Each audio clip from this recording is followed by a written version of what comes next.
En l'an du Seigneur 432, à la mort du pape Saint Célestin Ier, l'Église de Rome se trouvait une fois de plus appelée à désigner un successeur au trône de Saint-Pierre. Dans un empire encore secoué par les hérésies et les tensions politiques, cette transition aurait pu engendrer divisions et querelles, mais il n'en fut rien.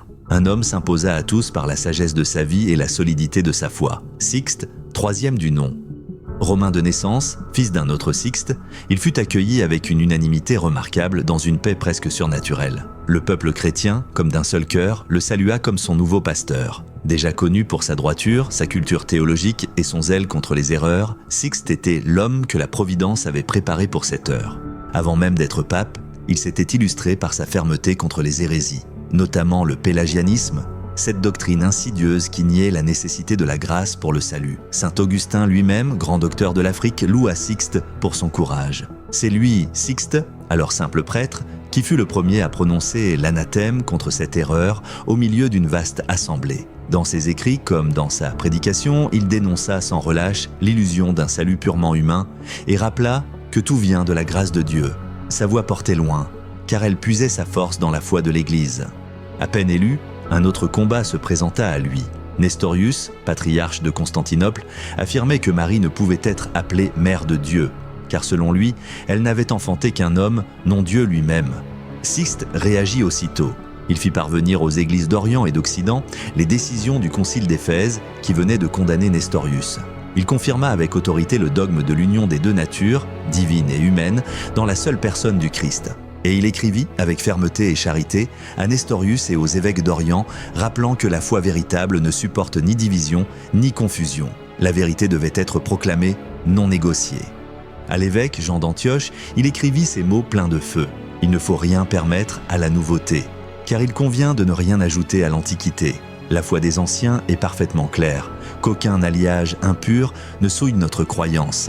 Dans ces lettres se manifeste aussi la conscience vive de la primauté du siège de Rome. Sixte y affirme que le souverain pontife, en tant que successeur de Pierre, est chargé du soin de toutes les églises du monde, et que l'on ne peut, sans crime, abandonner la foi de l'église apostolique et romaine, car c'est là que saint Pierre continue d'enseigner par ses successeurs ce qu'il avait reçu du Christ lui-même. Rome ne parle pas seule, elle parle pour toute l'église.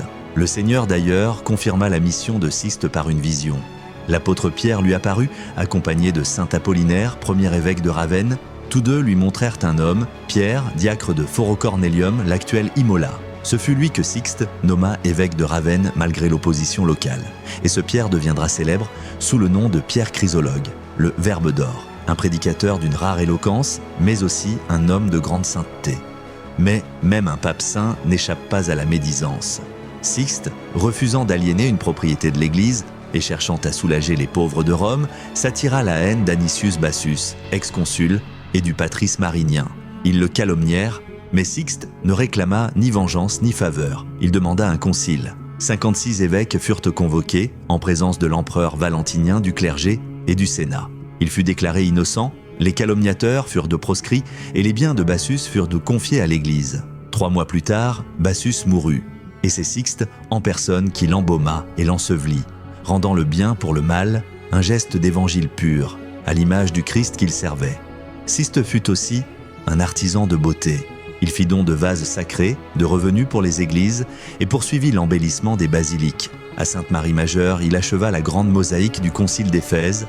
Au centre, un trône, les évangiles ouverts, les pères réunis autour, une inscription proclame « Le Fils unique de Dieu est descendu du ciel, s'est incarné dans le sein de la Vierge Marie, et dès lors, la Vierge est Mère de Dieu. » C'est alors que le nom même de la basilique changea, elle devint celle de Marie, Mère de Dieu.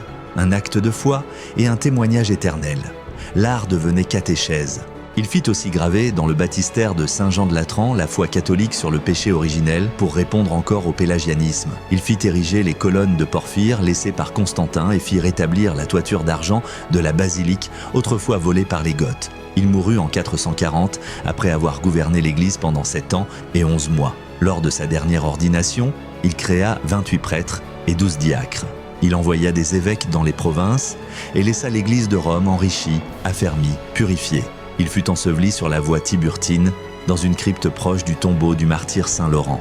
Un pape fidèle, un père pour les pauvres, un témoin du Christ dans la vérité.